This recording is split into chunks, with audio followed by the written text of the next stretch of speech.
আমরা চলে এসেছি হুগলি জেলার সবথেকে বড় প্লাস্টিক টুর্নামেন্ট ধাপধারা ইয়াংস্টার ক্লাবের পরিচালনায় 2 দিবসব্যাপী আজকে যে ফাইনাল খেলা সেই ফাইনাল খেলা অনুষ্ঠিত হয়েছে। যারা পরিচালনা করলেন দীর্ঘদিন ধরে, যারা কঠোর পরিশ্রম করে যারা এই খেলাটা পরিচালনা করেন তাদের সঙ্গে পরিচয় করব। খেলা তো বহুদিন ধরেই চলছে। কতদিন ধরে চলছে খেলা? 5 বছর ধরে চলছে।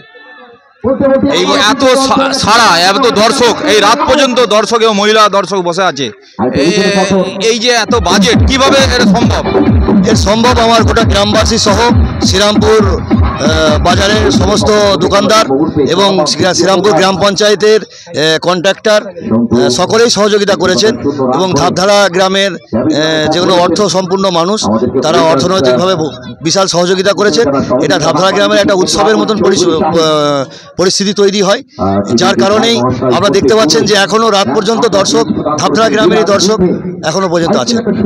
আচ্ছা, এই গ্রামে আমরা দেখতে পাচ্ছি একটা চাষযোগ্য মাঠের খেলা হচ্ছে, খেলার উপযুক্ত কোনো মাঠ নেই, তারপরও এই হাজার হাজার দর্শক এবং হাজার হাজার যেটি খেলা হচ্ছে, মানুষের মধ্যে এত উৎসাহ উদ্দীপনা কিভাবে সম্ভব হলো?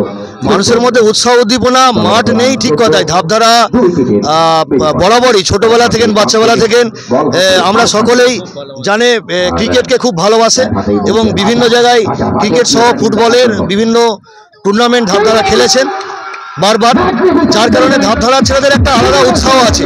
মাঠ থাকলে হয়তো এই উৎসাহ আরও ডবল হতো। আমরা আশা করব ধাপধারা গ্রামের অর্থ সম্পূর্ণ মানুষজনদের কাছে যে ধাপধারা গ্রামের একটা নির্দিষ্ট মাঠের তারা অর্থনৈতিকভাবে সহযোগিতা করলে আমরা যারা সমাজে বর্তমানে ক্লাবে আছি, যারা সামাজিক কাজকর্মের সঙ্গে যুক্ত, তারাও এই চাষিদের সঙ্গে বলে একটা মাঠের ব্যবস্থা করব যথা অর্থনৈতিকভাবে আমরা অর্থনৈতিকভাবে যারা আছেন ধাপধারা গ্রামের অর্থনৈতিক সম্পূর্ণ মানুষ তাদের কাছে আমরা অনুরোধ করব বা আবেদন করব ক্লাবের পক্ষ থেকে যাতে একটা বরাবরের জন্য মাঠ তৈরি করা যায় বা মাঠের ব্যবস্থা করা যায়। এর জন্য অর্থনৈতিকভাবে সহযোগিতা করলে আমরা আরও ভালোভাবে খেলা চালাতে পারবো এবং আরও উৎসাহ করতে হতে। সারা বছর আপনাদের প্রোগ্রাম হয়, রক্তদান শিবির থেকে শুরু করে এই যে অসহায় মানুষদের বস্ত্র বিতরণ, কয়েকশো মানুষকে বস্ত্র বিতরণ করা হয়েছে। এই যে বস্ত্র কাদের বস্ত্র বিতরণ করলেন?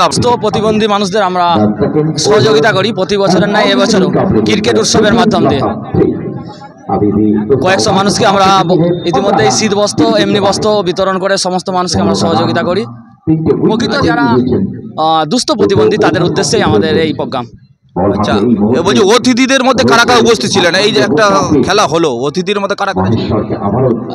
জেলা সভাধিপতি, প্রাক্তন সভাধিপতি সম্মাননীয় মেহবুর রহমান সাহেব উপস্থিত ছিলেন এবং উপস্থিত ছিলেন এলাকার বিশিষ্ট সমাজসেবী চিলাডিং এশিয়ান প্রেসের কর্মকর্তা সিরাজুল ইসলাম মিত্রা সাহেব এবং উপস্থিত ছিলেন শ্রীরামপুর পঞ্চায়েতের বিশিষ্ট সমাজসেবী বটকৃষ্ণ বারোই মহাশয়, আরও অনেক বিশিষ্ট ব্যক্তিবর্গ উপস্থিত ছিলেন, উপপ্রধান আজিম মল্লিক, এছাড়া আরও অনেক উপস্থিত ছিলেন। কালকে ছিল ব্লক প্রেসিডেন্ট যশবন্ত ধরে মহাশয়। আজকে ফাইনাল খেলাটা কাদের মধ্যে অনুষ্ঠিত হচ্ছে? ফাহাদ স্পোর্টস ডানকুনি বনাম মারকুন্ডু মুসাফির ক্লাব। আচ্ছা, অসংখ্য ধন্যবাদ। আপনারা দেখছেন সংবাদ পুরসরা নিউজ, আপনাদের সঙ্গে সংবাদ পুরসরা সিরাজুল ইসলাম পুরসরা থেকে। আপনাদের উপস্থিতি এখানে দেখছি চোখে পড়ার মতো, মহিলারা আছেন এখানে উপস্থিত। এই যে বাচ্চাকে নিয়ে আপনারা রাত পর্যন্ত খেলা দেখছেন, খেলা কি উপভোগ করছেন? ভালো, খুব ভালো। হ্যাঁ ভালো খেলা দেখছি। 139 নম্বর বুথে তিনি জানাচ্ছেন 6 বলে 5টি 4 এলে থাকবে, তার জন্য 2000 টাকা। দেখা যাক